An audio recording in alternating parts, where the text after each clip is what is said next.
طول عمرنا بنحمد ربنا على نعمة الصحة، وأول ما نسمع عن المرض بيصعب علينا صاحبه وندعي له ربنا يشفيه ويخفف عنه، وندعي ربنا يحفظنا من المرض ويعافينا منه. فهل عمرك توقعت انك تسمع عن مرض فتحقد على صاحبه؟ لا، وكمان تتمنى ان انت تصاب بيه. مرض غريب ولكنه قادر يغير حياتك 360 درجة. وسامعك اللي بتقول 360 درجة يعني هلف وارجع لنفس النقطة، يبقى انا كده حياتي ما اتغيرتش. يا سلام عليك على العبقرية والنباهة. كانت فين النباهة دي لما كنت بتجيب 2 من 8 في امتحانات الرياضيات في الجبر والهندسة، ولما كنت بتنسى تحط الموجب والسالب وانت بتفك الجذر التربيعي؟ جاي دلوقتي هنا وتشغل لي دماغك. مرض نادر جدا بيصيب تقريبا شخص واحد من وسط كل 10 مليون شخص، ومعظم الاشخاص اللي بيصابوا بيه بيكونوا مصابين قبلها بمرض التوحد، ولكنه مش شرط، وهو ده مرض السافنت سندروم او متلازمه العبقريه المكتسبه. في سنه 1970 اتولد جيسون باجيت لاسره متوسطه في ولايه الاسكا الامريكيه، وقرر ان هو ما يكملش حياته الجامعيه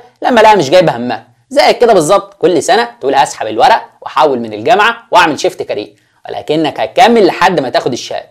الفرق بينك وبينه ان هو خد الخطوه بالفعل وقرر يسيب حياته الجامعيه ويشتغل كمندوب مبيعات عشان يبيع الاثاث المنزلي. طبعا انت مستني اقول لك ان هو بمجرد ما ساب حياته الجامعيه الدنيا زهزهت في وشه وبقى مليونير عشان تروح تسحب ورق كليتك وتسيب الجامعه. لا طبعا، هو اشتغل كمندوب مبيعات وبقى مقضي حياته في الصرمعه ما بين الشرب في الحفلات والجري ورا البنات، وهو نفسه اللي كان بيأكد ده لحد سنة 2002 لما حصلت الحاجة اللي غيرت حياته. كان سهران مع زمايله في إحدى البارات أو النايت كلابس عشان مصطلحات الجيل الجديد، وبمجرد خروجه اعتدى عليه شخصين 2 وانهالوا عليه بالضرب على دماغه وعلى جسمه. وهنا بيقول باجيت: سمعت صوت ارتطام عندما ضربني أحدهما على رأسي من الخلف، ورأيت وميض يشبه وميض الكاميرا عند التقاط الصورة.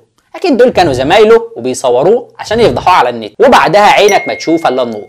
صحي باجيت في المستشفى وما كانش فاكر اي حاجه غير انه كان بيتاكل علقه موت، واتقال له من الدكاتره ان جاله ارتجاج في المخ، نزيف على الكلى، واصابات تانيه كده في البطن في الكبد والطحال.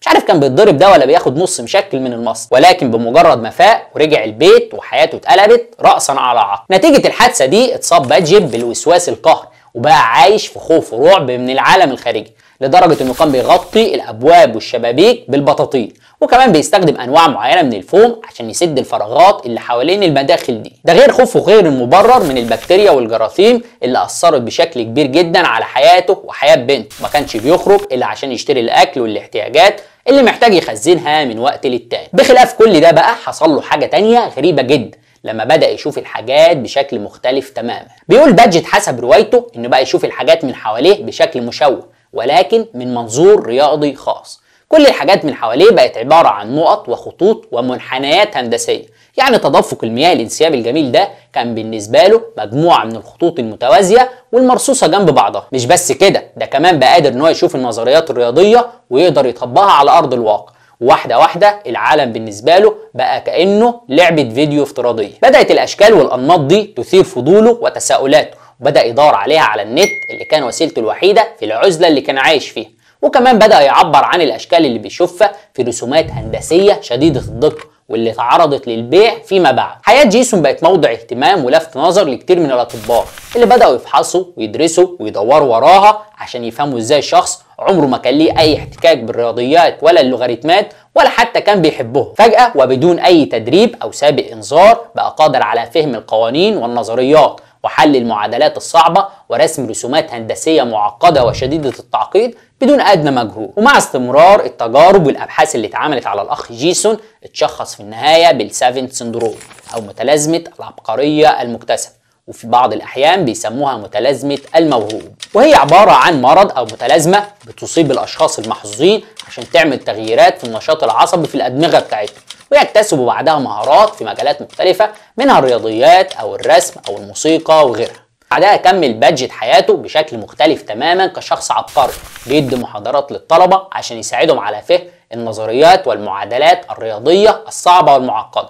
لا، وكمان بيألف كتاب خاص بيه بيتكلم فيه عن حياته بعنوان ستراك باي جينيوس، يعني ضربته بالعبقرية، واللي بيحكي فيه ازاي ضربة على دماغه حولته من شخص مهمش ملوش اي لازمة في الحياة لعبقري في الرياضيات. شايفك يا لقيم تجيب مفتاح الانبوبة عشان تخبط بنفسك على دماغك، مفكر كده هتبقى عبقري؟ لا يا حبيبي، انت كده هتبقى غبي ودماغك متطبقة. انا دكتور مصطفى فرحانة، ما تنساش اللايك والفولو عشان تشوف الفيديوهات الجاية. دكتور بيست، دكتورك المفضل. سلام.